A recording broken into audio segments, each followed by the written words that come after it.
اعوذ باللہ من الشیطان الرجیم۔ پناہ مانگتا ہوں میں اللہ کی شیطان مردود کے شر سے۔ بسم اللہ الرحمن الرحیم۔ اللہ کے نام سے جو بڑا مہربان نہایت رحم فرمانے والا ہے۔ الف لام میم۔ الف لام میم، حاشیہ نمبر 1۔ الف لام میم حروف مقطعات ہیں۔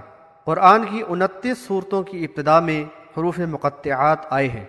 مقطعات جمع ہے مقطعہ کی، جس کے معنی ہے علیحدہ کیے گئے۔ یہ حروف الگ الگ پڑھے جاتے ہیں۔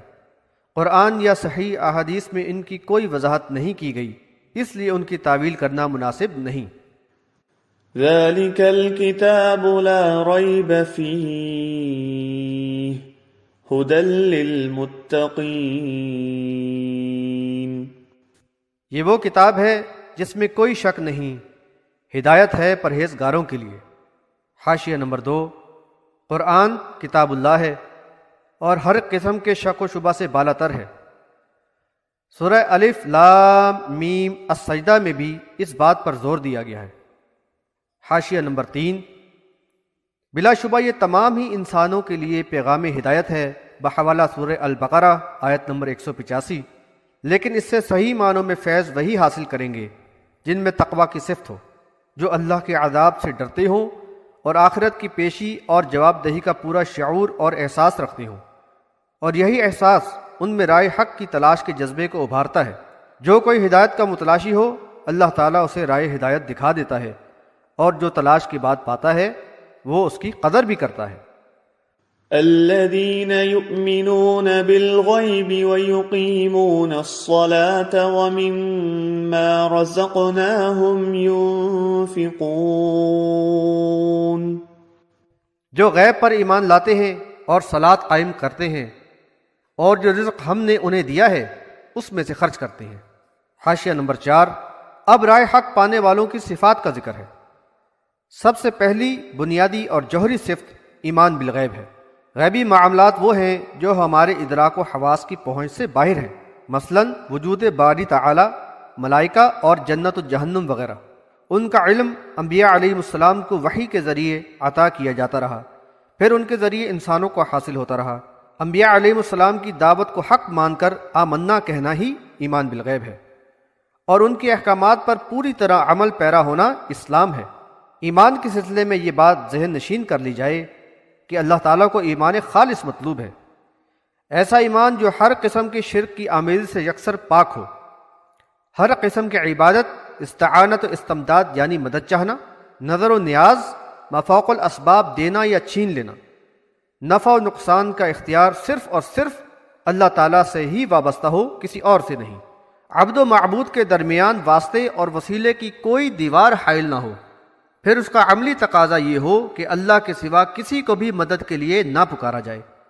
نعرہ رسالت، نعرہ حیدری اور نعرہ غوثیہ سب شرکیہ نعرے ہیں، ان سے مکمل اجتناب ہو۔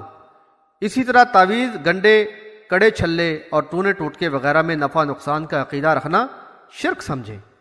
ایمانیات و عقائد کے مختلف پہلو قرآن میں تفصیل سے واضح کر دیے گئے ہیں۔ یہ بات بھی یاد رکھیں کہ شرک آلود ایمان کے ساتھ کوئی بھی عبادت یا عمل قبول نہیں ہوتا۔ حاشیہ نمبر 5۔ ایمان کا اقرار کرنے کے بعد جانی اور مالی عبادت کا ذکر ہے۔ طہارت وغیرہ کی شرائط کے ساتھ صلاۃ مکتوبہ یعنی فرائض کی پابندی اور نوافل کے ذریعے اللہ سے قربت حاصل کرتے رہنا ایمان کے تقاضوں میں سے ہے۔ فرض صلاۃ مومنوں کی جماعت میں شامل ہو کر نبی صلی اللہ علیہ وسلم کی سنت کے مطابق ادا کرنا لازمی ہے۔ یہی اقامت صلاۃ ہے جو مومنوں کی تربیت اور ان کی اجتماعیت کو پروان چڑھانے کا مؤثر ترین ذریعہ ہے۔ حاشیہ نمبر 6۔ ایمان والوں کے لیے ضروری ہے کہ وہ ناجائز ذریعہ معاش سے قطعاً مجتنب رہیں اور اپنے معاش کے لیے حلال ذرائع پر ہی اکتفا کریں۔ طیب مال سے اپنی اور اہل و عیال کی ضروریات پوری کریں اور اس میں سے بچا کر اللہ کی راہ میں خرچ کریں۔ اس میں زکوٰۃ کے علاوہ نفلی صدقات بھی شامل ہیں۔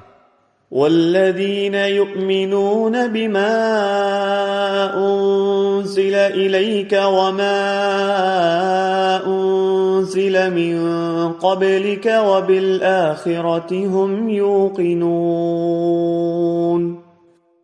اور جو ایمان لاتے ہیں اس پر جو تمہاری طرف نازل کیا گیا اور اس پر بھی جو تم سے پہلے نازل کیا گیا تھا، اور وہ آخرت پر یقین رکھتے ہیں۔ حاشیہ نمبر 7۔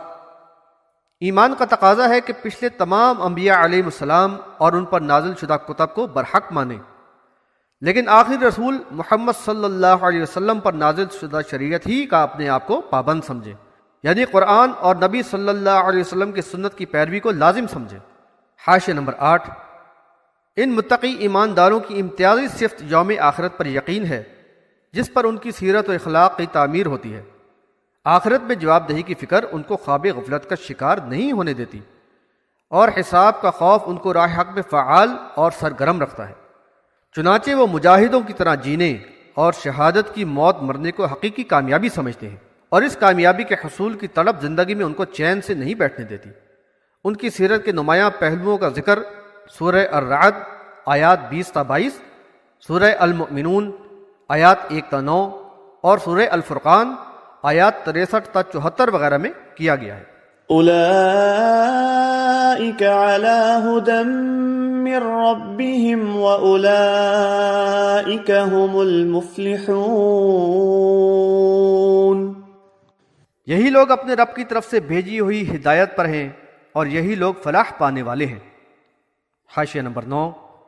ایمان و تقوی سے پوری طرح آراستہ ان اوصاف کے حامل لوگ ہی حقیقی معنوں میں ہدایت یافتہ ہیں، اور انجام کار یہی فلاح یاب ہونے والے ہیں۔ ان الذين كفروا سواء عليهم أأنذرتهم ام لم تنذرهم لا يؤمنون۔ جن لوگوں نے کفر کیا ان کے لیے برابر ہے آپ انہیں ڈرائیں یا نہ ڈرائیں، یہ لوگ ایمان نہیں لائیں گے۔ حاشیہ نمبر 10۔ یہاں کفر کی روش اختیار کرنے والے بدنصیب گروہ کا ذکر ہے۔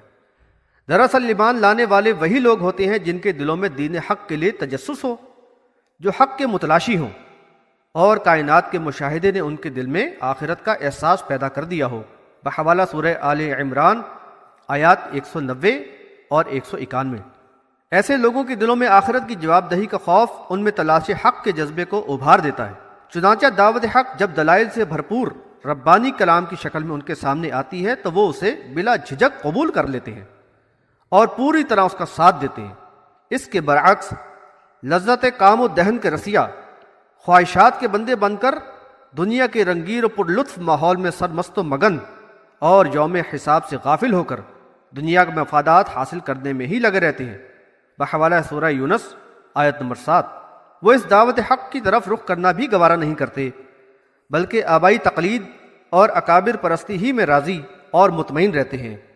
ان کو یہ دعوت بڑی گراں گزرتی ہے، بحوالہ سورہ الشورى آیت نمبر 13۔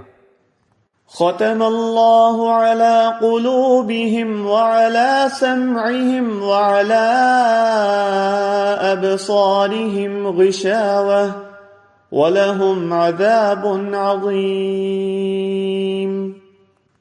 اللہ نے ان کے دلوں اور کانوں پر مہر لگا دی ہے اور ان کی آنکھوں پر پردہ ہے اور ان کے لیے بڑا عذاب ہے۔ حاشیہ نمبر 11۔ نبی صلی اللہ علیہ وسلم کے دل میں شدید خواہش تھی کہ ان کی قوم کے لوگ ایمان لے آئیں، لیکن ان کے منفی رویے پر آپ صلی اللہ علیہ وسلم کو دلی تکلیف ہوتی تھی، لہذا نہایت ہی فصیح و بلیغ انداز میں بتایا گیا ہے کہ ان کے دلوں اور کانوں پر مہر لگا دی گئی ہے اور آنکھوں پر پردہ پڑ گیا ہے، پھر بھلا وہ آفاق و انفس کی کھلی نشانیاں کیوں کر دیکھیں گے جو ان کے دلوں میں رب ذوالجلال کی عظمت و کبریائی اور آخرت کے عذاب کا احساس پیدا کر دے۔ وہ یہ مدلل دعوت کیسے سنیں گے جو ان کے سوئے ہوئے ذہنوں کو جھنجھوڑے اور جگائے؟ ان کے قلب و ذہن پر تو دعوت حق کے داخل ہونے اور اس پر غور و فکر کا گویا دروازہ ہی بند ہو گیا ہے۔ اس لیے آپ صلی اللہ علیہ وسلم ان کے بارے میں فکر مند نہ ہوں۔ دراصل مقصد حیات یعنی بندگی رب کو فراموش کر کے انہوں نے اپنے آپ کو سخت عذاب کا حقدار بنا لیا ہے۔ بڑے ہی بد نصیب ہیں یہ عاقبت نا اندیش۔ یہاں اس آیت کا یہ مطلب نہ لیا جائے کہ کفار کے دلوں پر مہر ان کے کفر کا سبب بنی، بلکہ انہوں نے نفس پرستی، تعیش اور سہل انگاری کا شکار ہو کر اپنے آپ کو اس نعمت سے محروم کر لیا جو مقصد حیات کا شعور رکھنے والے سمجھدار لوگوں کی سعی و جہد کا انعام ہے۔ اللہ تعالیٰ نے تو سماعت و بصارت عطا کی، لیکن ان صلاحیتوں کو پیغام حق کو سننے اور حق کی نشانیاں دیکھنے کے لیے استعمال نہ کیا گیا۔ اللہ نے غور و فکر کرنے والا قلب و ذہن عنایت کیا اور حق و باطل میں فرق کرنے کی صلاحیت بھی عطا فرمائی، لیکن اس کو اس مقصد کے لیے استعمال ہی نہ کیا گیا۔ الغرض جب انہوں نے اس بربادی کے راستے ہی کو پسند کیا تو پھر راہ حق کی طرف بڑھنے کی توفیق ان سے سلب کر لی گئی۔